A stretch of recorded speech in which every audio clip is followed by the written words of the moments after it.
I do want to bring up one other story, Georgia, before we move on. And it is a story coming out of the protests, the ongoing and the continued protests that we see around this country on behalf of voting rights.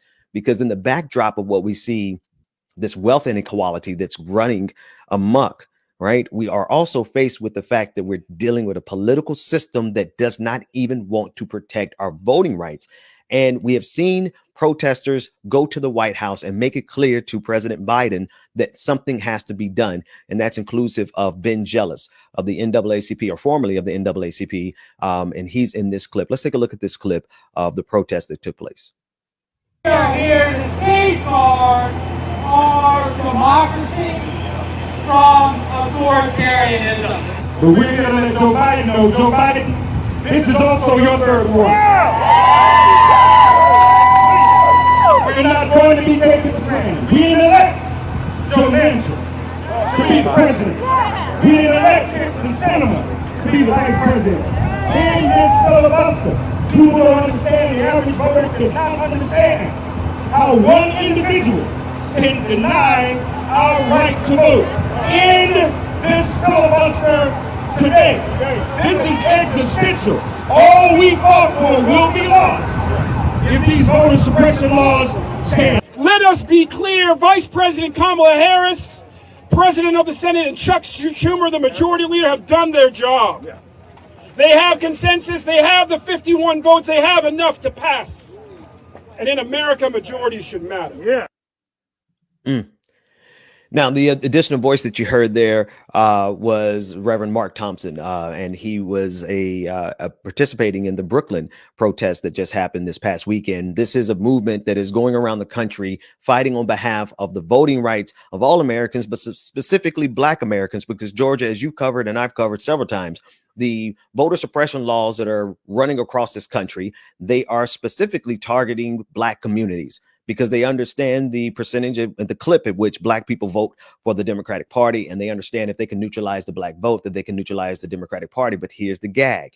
The gag is the Democrats have the majority in the House, the Senate, and the White House. And so what is holding them up? It's the filibuster and people like Joe Manchin and Kyrsten Sinema, who are also Democrats. You know, Ben, the glaring example that I had for just how real this issue is, I went to DC for the March on Washington this year and last year.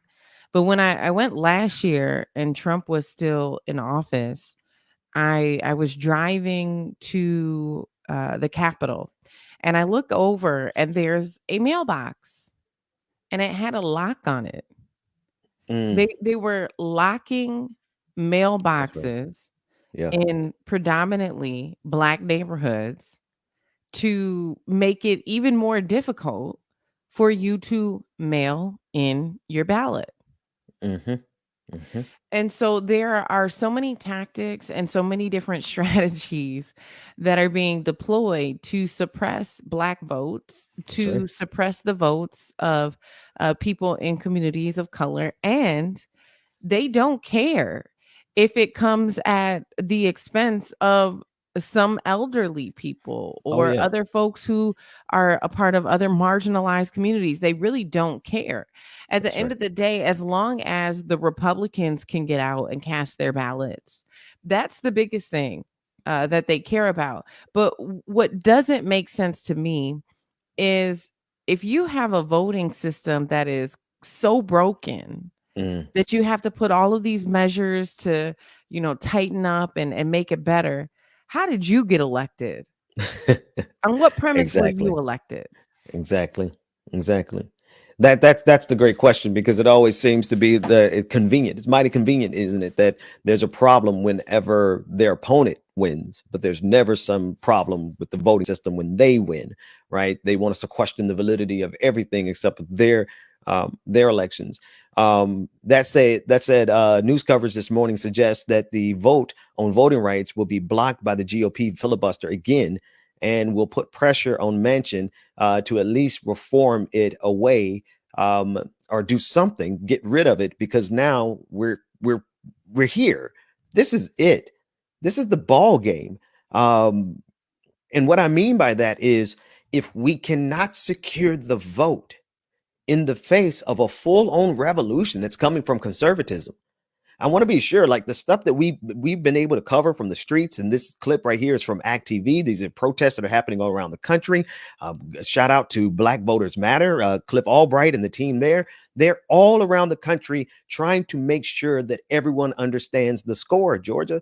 Right now, conservatives and these far right-wing extremists, they are violent. They are in the streets. They have control over our courts.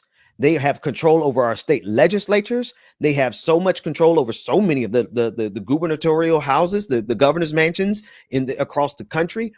Conservatives are playing for keeps. And if we are at the point where the Democratic Party cannot simply protect the right to vote, then what are we doing with this democracy? Yeah. Yeah.